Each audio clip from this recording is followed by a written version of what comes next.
ভাই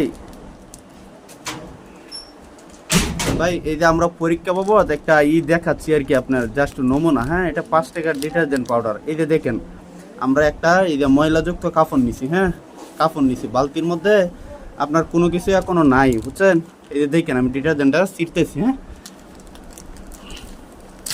এই যে ছিললাম, দেখেন। হ্যাঁ, এই ডিটারজেন্টটা ছিঁড়ে এই যে আমি বালতির মধ্যে ঢাললাম। দেখেন, এটা আসলে আরও অনেক কম দিলেও হইতো, কিন্তু এখন ডাইলে দিছি তো আর কিছু করার নেই, কারণ এটার ফালাই তো লাভ নেই।